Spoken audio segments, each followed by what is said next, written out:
నిరుద్యోగుల సమస్య మీద ఉద్యమించారు. నాకు చాలా ఆశ్చర్యం అనిపించింది. అరెస్ట్ అయ్యారు. వాళ్ళందరితో కలిసి గళం విప్పారు. పోలీసులు ఈడ్చుకెళ్లారు. నేను చూసాను.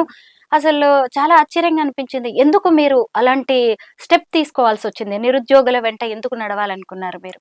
ఒకటండి, ఈ ఒక్క నిరుద్యోగులే అని గాదు. ఈరోజు సమాజంలో ఉన్న ప్రతి సమస్య గురించి నేను స్పందించాలనుకున్నాను ఒకటి. సాయి ఇన్సిడెంట్ తర్వాత బయటికొచ్చిన తర్వాత ఒక జెన్యూనిటీతో వర్క్ చేసే ఒక పొలిటికల్ వేలో నేను ఉండదలుచుకున్నాను. హ్మ్.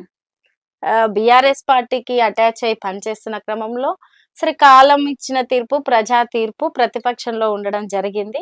ప్రతిపక్ష బాధ్యతను గూడా ఎంతో కొంత పార్టీలో ఉన్న కార్యకర్త అనుకోండి, సభ్యురాలిగా ఆ బాధ్యతను గూడా మీదేసుకున్నాం. అయితే నిరుద్యోగుల తరపు నుంచి అంటే ఒకటండి, చాలా మంది అనుకోవచ్చు మరి మీరు బిఫోర్ మాట్లాడలేదు, ఇంకేదో అని సహజంగా అంటుంటారు.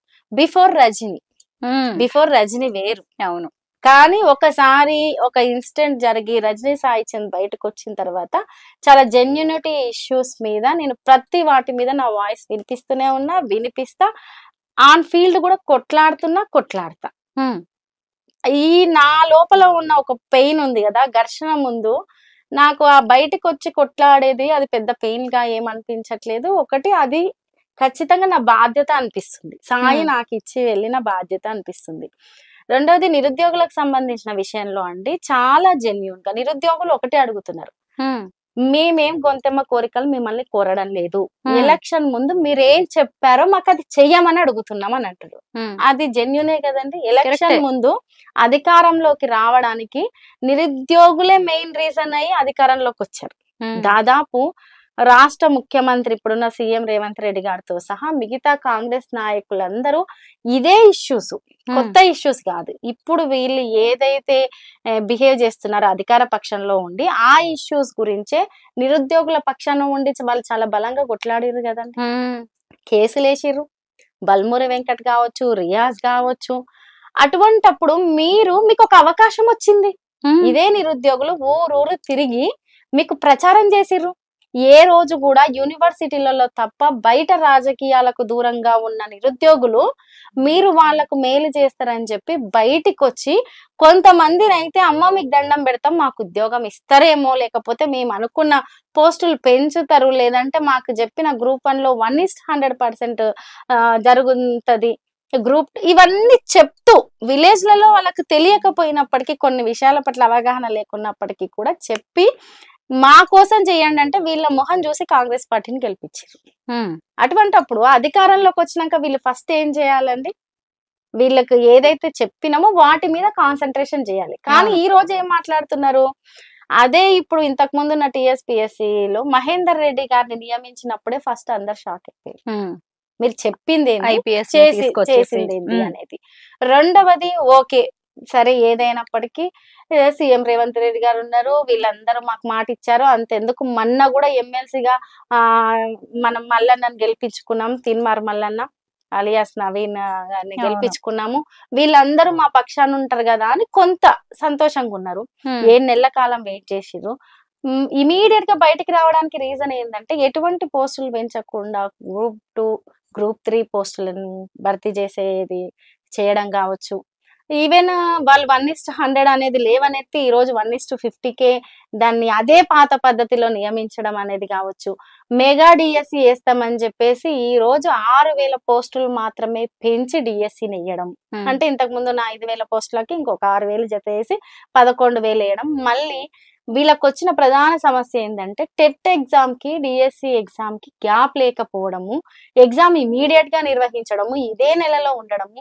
మేమేం రోబోలు కాదు. మేము స్టూడెంట్స్‌మి. మీరు మాకు చెప్పిన హామీలు నెరవేర్చండి ఒకటి. రెండవది పరీక్షలు వాయిదా వేయండి. వాళ్ళడిగింది ఇదే. హ్మ్. అరె! మాకు సమయం ఇయ్యండి. మాకొక 45 రోజుల సమయమన్నా ఉండాలి గదా! కనీసం మేము ఆ సిలబస్ అంతా ప్రిపేర్ గావడానికి. అంటే వీళ్ళు మాట్లాడే మాటలెలా ఉన్నాయండి?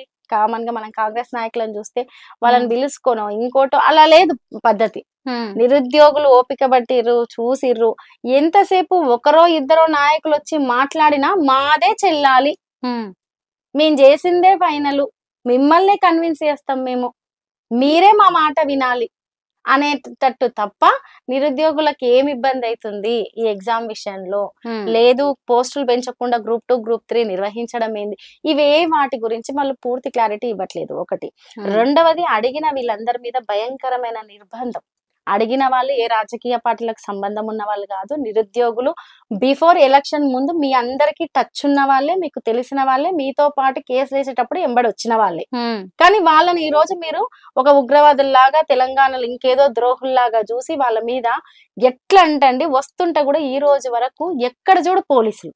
ఉమ్, 10 ఏళ్ల కాలంలో ఎక్కడ చూడలేదు ఇంత నిర్బంధం. తెలంగాణ ఉద్యమ టైంలో ఉస్మానియా యూనివర్సిటీలో కంచెలు చూసాము. ఉమ్, మీరు అన్నట్టు ఇంకో ప్లేస్ లో అసెంబ్లీ దగ్గర చాలా ఏరియాల్లో కంచెలు చూసాం. మళ్ళీ కొత్త కంచెలన్నీ కొనుక్కొచ్చిరండి, కొత్తగా బారీ గేట్స్ కొనుక్కొచ్చిర్రు. అన్ని కంచెలు పెట్టేసి ఒక్క విద్యార్థి ఉంటే 10 మంది పోలీసులు. ఏం అవసరం అండి? వీళ్ళు ఏమన్నా టెర్రరిస్టులా? వాళ్ళు అడిగిన జెన్యూన్ ఇష్యూసే కదా. అవును. కాబట్టి వాళ్ళను బాధ్యతాయుతంగా చెయ్యాల్సిన బాధ్యత ఉంది. ఉమ్, ఒకటి, వీళ్ళు చెప్పిందే అది, వీళ్ళ ప్రధాన భూమికనే అది. అవును. ఈ రోజు జీవో నెంబర్ 29 ప్రకారము గ్రూప్ 2 గ్రూప్ 3 వీటికి సంబంధించింది. అది అసలు ఎంత ఎట్లుందంటే, ఎంత ఇబ్బందికర పరిస్థితి అంటే, ఉమ్, ఓపెన్ కేటగిరీలో సెలెక్ట్ చేయడం ఏంటండి? కరెక్టే. జీవో నెంబర్ 55 ప్రకారం చేస్తే వాళ్ళకి నష్టం జరగకపోయేది. ఉమ్, ఇటువంటివన్నీ వాళ్ళతోటి కూర్చొని మాట్లాడాల్సిన వీళ్ళు, బిఫోర్ వాళ్ళని రెచ్చగొట్టిన వీళ్ళు, ఈ రోజు వాళ్ళ మీదకి లాఠీలు, ఈ రోజు వాళ్ళ మీదకి పోలీసులు, ఈ రోజు నిర్బంధం, వాళ్ళందరినీ తీసుకుపోయి జైల్లో 2000 మంది విద్యార్థులను, 3000 మంది విద్యార్థులను ఒక దగ్గర ఉంచడం, ఫుడ్ పెట్టకపోవడం, మహిళలను చూడకుండా, అక్కడ వాష్రూమ్స్ ఫెసిలిటీస్ లేవు, ఎప్పుడో పొద్దున తినకుండా మా లైఫ్ లేంది, మా బతుకులేంది, మాకు ఈ మాట ఇచ్చిరని చెప్పి వాళ్ళు బయటికి వచ్చిన వాళ్ళని తీసుకుపోయి నిర్బంధించి, ఉమ్, చీకటి 8 అయినా 10 అయినా వాళ్ళని అక్కడనే ఉంచడం. ఎక్కడండి? ఎప్పుడు చూసాము ఈ సందర్భాన్ని? మళ్ళీ 6 నెలల కాలంలో, 7 నెలల కాలంలో రిపీట్ అయ్యింది. అంటే ఏం ప్రజాపాలన అండి ఇది? అంటే ఈ 5 ఏళ్లలో ఇంకా ఏం చూడబోతున్నాం అనే భయం కలుగుతుందా ఇప్పటి నుంచి? ఖచ్చితంగా. మేము అనడం అని కాదండి, ఈ రోజు అటువంటి పరిస్థితుల మధ్య ఒక సామాజిక బాధ్యత ఉన్న వ్యక్తులుగా, లేదు ఉమ్, ప్రతిపక్షంలో ఉన్న వ్యక్తులుగా నిరుద్యోగులు వచ్చి మీరు స్పందించండి అని అంటే మేము స్పందిస్తున్నాం. ఉమ్, ఈవెన్ బాధ్యత కూడా ఉంది, ప్రతి ఒక్కరికి బాధ్యత ఉంది. ఎవరైనా స్పందించాలి ఇటువంటి విషయాల పట్ల. స్పందించినప్పుడు మీరు బీఆర్ఎస్ వాళ్ళు, మీరు ఆ పార్టీ వాళ్ళు, మీరు ఈ పార్టీ వాళ్ళు, మరి ఇదే నిరుద్యోగులు బిఫోర్ క్వశ్చన్ చేసినప్పుడు కాంగ్రెస్ వాళ్ళని ఎవరు అనలేదు, కరెక్టే. నిరుద్యోగులనే అన్నారు. మరి ఈ రోజు వాళ్ళు నిరుద్యోగులు కాకుండా పోతారా? ఉమ్, అంతెందుకు, ఎవరైనా మొన్నటికి మొన్న ఒక అమ్మాయి నేను చూసాను సోషల్ మీడియాలో, ఆ అమ్మాయిని ట్రోల్ చేయడం. ఉమ్, నిరుద్యోగి ఆస్పిరెంట్, తను గ్రూప్ 2 సంబంధించిన ఆస్పిరెంట్.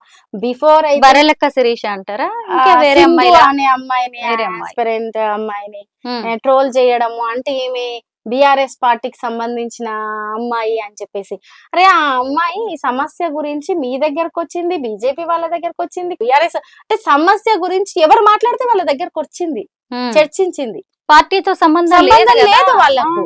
దాన్ని మీరు అర్థం చేసుకోకుండా ఈ రోజు ఇంత మూర్ఖంగా బిహేవ్ చేయడం, నిజంగా చెప్తున్నాండి, కాంగ్రెస్ పార్టీ ప్రవర్తన తీరు ఎట్లుందంటే, మనం కామన్ గా మాట్లాడుకుంటే ధృతరాష్ట్ర కౌగిలి అంటాం. అవును. అది ఎంత భయంకరమైందో తెలుసు. సేమ్ అట్లుంది. ఎలక్షన్ ముందు వాళ్ళు చేసింది ధృతరాష్ట్ర కౌగిలి, ఈ రోజు పాలన కూడా అదే.